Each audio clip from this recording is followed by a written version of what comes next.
6 साल पहले 27 फरवरी 2019 को पाकिस्तानी अफवाज ने भारतीय फजाइया की जाली सर्जिकल स्ट्राइक का करारा जवाब दिया था। 26 फरवरी 2019 को भारतीय फजाइया ने जाली सर्जिकल स्ट्राइक का ड्रामा रचाया। भारत ने सर्जिकल स्ट्राइक के नाम पर रात में पाकिस्तानी फजाई हदूद की खिलाफ वर्जी की। भारतीय जंगी तैयारों ने पाकिस्तान पर 3 अतराफ से हमले की कोशिश की, मगर किसी कैंप को निशाना न बना सका। पाक फजाइया की जवाबी कार्रवाई पर भारतीय तैयारे बालाकोट के जंगलात में 4 बम गिराकर फरार हो गए, मगर भारतीय मीडिया की तरफ से यह मन घड़त दावा किया जाता रहा कि भारतीय फजाइया ने मिराज तैयारों ने कंट्रोल लाइन के पार कार्रवाई करके जैश-ए मोहम्मद का कैंप तबाह कर दिया है। भारतीय तैयारों ने कैंप पर 1000 किलोग्राम वजनी बम गिराए कि जिससे कैंप में मौजूद 350 जंगजू हलाक हो चुके हैं। भारतीय मीडिया की तरह भारतीय सियासतदान, दिफाई माहिरीन और भारतीय डिप्लोमैट्स भी इसे पाकिस्तान पर बड़ा हमला करार देते रहे। भारतीय सेक्रेटरी खारजा विजय गोखले ने यह दावा भी किया कि भारतीय तैयारों ने रात को इसलिए कार्रवाई की ताकि आम शहरियों की जान और माल का तहफ्फुज किया जा सके। भारत के इन खोखले और बेबुनियाद दावों के जवाब में पाक फौज के तर्जुमान मेजर जनरल आसिफ गफूर ने हंगामी प्रेस कॉन्फ्रेंस करते हुए न सिर्फ 350 हलाकतों के दावों को यकसर मुस्तरद कर दिया, बल्कि भारत को पाकिस्तान के सरप्राइज का इंतजार करने का मुंह तोड़ जवाब भी दिया।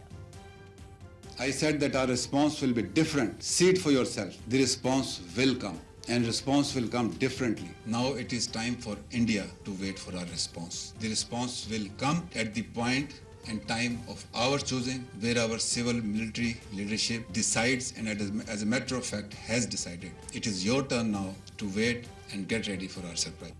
DGISPR ने भारत के इस दावे को भी मुस्तरद करते हुए चैलेंज दिया कि भारत 21 मिनट तक पाकिस्तानी हदूद में रहा। भारत 21 मिनट तक हमारी हदूद में रहकर तो दिखाए। DGISPR ने वाजे किया कि रेडार पर भारतीय तैयारों की पहली पोजीशन लाहौर सियालकोट सेक्टर की जाने बढ़ते हुए देखी गई। हमारे रेडार सिस्टम ने पिक किया कि भारतीय तैयारे ने मुजफ्फराबाद सेक्टर में हमारी LOC को क्रॉस किया। उनकी फॉर्मेशन 4 से 5 नॉटिकल मील अंदर आई, जिन्हें पाक फौज ने चैलेंज किया और भारतीय तैयारों ने वापस फरार होते हुए पेलोड ड्रॉप किया। उनके 4 बम जब्बा के मकाम पर गिरे। DGISPR ने वाजे किया कि भारतीय तैयारों को वापस जाते हुए 4 मिनट लगे। भारत की इस सर्जिकल स्ट्राइक पर भारतीय वजीर आजम नरेंद्र मोदी ने मजायका खेज बयान दिया कि भारतीय तैयारों ने बादलों में छुपकर कार्रवाई की। भारत की दरअंदाजी के जवाब में पाकिस्तान की पार्लियामेंट, तमाम सियासी जमातें और सिक्योरिटी हुक्काम भारत को मुंह तोड़ जवाब देने के लिए मुत्तहिद हो गए। वजीर आजम इमरान खान, मियां नवाज शरीफ, आसिफ अली जरदारी और तमाम सियासी क़यादत ने वाज़े कर दिया कि भारत को इसकी जबान में जवाब दिया जाए। अगरचे हमले के बाद अहम तरीन एक इजलास में उस वक्त के वजीर आजम इमरान खान शरीक नहीं हुए थे, जिस पर उन्हें ऑपोजिशन जमातों की तरफ से काफ़ी तनकीद का सामना करना पड़ा था। लेकिन वजीर आजम इमरान खान ने नेशनल कमांड अथॉरिटी के इजलास की सदारत की और भारत को मुंह तोड़ जवाब देने का फैसला किया था। और फिर 27 फरवरी की सुबह दिन की रोशनी में पाकिस्तानी फजाइया ने अपनी हदूद में रहते हुए भारत के 6 अहदाफ को इंगेज किया। The tea is indeed fantastic on our side of the border, लेकिन on a serious note, पाक फजाइया ने इंतहाई जिम्मेदारी के साथ अपनी हदूद में रहते हुए हदफ मुकर्रर किए। टारगेट लेने से पहले मिलिट्री हदफ ना लेने का भी फैसला किया। पाक फजाइया ने भिम्बर गली, KG2 और उनके इलाके नारियान में वाक़े सप्लाई डिपोज को लॉक किया और फिर महफूज फासले और खुली जगह पर स्ट्राइक की। पाकिस्तान के भरपूर और जिम्मेदाराना जवाब पर भारतीय तैयारों ने एक बार फिर हदूद की खिलाफ वर्जी करने की कोशिश की, पाकिस्तानी हदूद में दाखिल होने की कोशिश की, मगर पाक फजाइया ने भारत के इन दोनों तैयारों को टारगेट किया। भारत का एक तैयार आजाद कश्मीर के समानी सेक्टर और दूसरा मकबूजा कश्मीर के जिला बडगाम में गिरकर तबाह हो गया। एक भारतीय पायलट, विंग कमांडर अभिनंदन को भी गिरफ्तार कर दिया। भारत को करारा जवाब देने के बाद उस वक्त के वजीर आजम इमरान खान ने कौम से खिताब में भारत को यह वाज़ेह पैगाम दिया था कि अगर आप आ सकते हैं तो हम भी कार्रवाई कर सकते हैं। इमरान खान ने जवाबी वार के बाद भारत को एक बार फिर मुज़ाकरात की दावत देते हुए यह कहा था कि अगर भारत की बेवकूफ़ाना हरकतों से सूरत हाल मजीद खराब हुई तो हालात मेरे और मोदी के कंट्रोल में नहीं रहेंगे। पाकिस्तान के जवाबी वार के बाद उस वक्त के वजीर खारजा शाह महमूद कुरैशी को इंटेलिजेंस के जरिए इतलात दी गई थी कि भारत पाकिस्तान पर हमले की मंसूबाबंदी कर रहा है और 16 अप्रैल से 20 अप्रैल के दरमियान किसी भी वक्त पाकिस्तान पर हमला कर सकता है। हमारे पास इस वक्त रिलायबल इंटेलिजेंस है कि भारत एक नया मंसूबा तैयार कर रहा है, उसकी प्लानिंग हो रही है और पाकिस्तान पर एक और जहरियत का इम्कान है और हमारी इत्तला के मुताबिक 16 से 20 अप्रैल तक ये कार्रवाई की जा सकती है।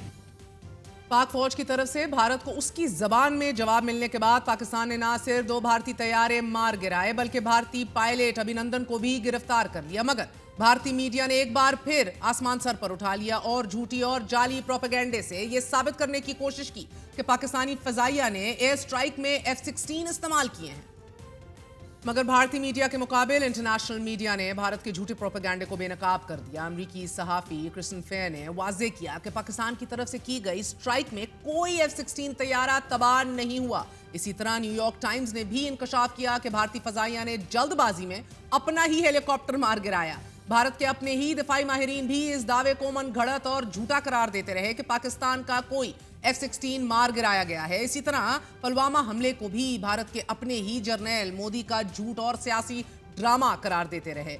अर्नब गोस्वामी की लीक व्हाट्सएप चैट के मुताबिक भी पुलवामा हमला मोदी सरकार का एक सियासी फायदा हासिल करने का ड्रामा था। बिकॉज कीप इन माइंड वो वक्त ऐसा था कि तब जो हालात थे, Modi was prepping for the next elections. 14 फरवरी को 40 इंडियन सोल्जर्स मारे गए थे। एक बार फिर एक फॉल्स फ्लैग ऑपरेशन और एक फॉल्स नैरेटिव का जिक्र किया जा रहा था। नाज़रीन, इसी तरह जनवरी 2022 में कांग्रेस रहनुमा अदत राज ने भी इंकशाफ किया था कि पुलवामा हमले की मंसूबाबंदी मोदी सरकार ने खुद की थी। मोदी सरकार के इन मजमूम हथकंडों के जवाब में मगर पाकिस्तान ने सफारती सतह पर भी इंतहाई जिम्मेदारी का मुजाहिरा किया। बालाकोट हमले पर भारतीय वावेले को झूठा साबित करने के लिए इंटरनेशनल मीडिया को जाए वकुआ का दौरा भी करवाया गया। उन्हें यह दिखाया गया कि जिस जगह भारतीय तैयारों ने बम गिराए वहां जंगल है और इस हमले में चंद दरख्तों और एक कव्वे के अलावा कोई नुकसान नहीं हुआ।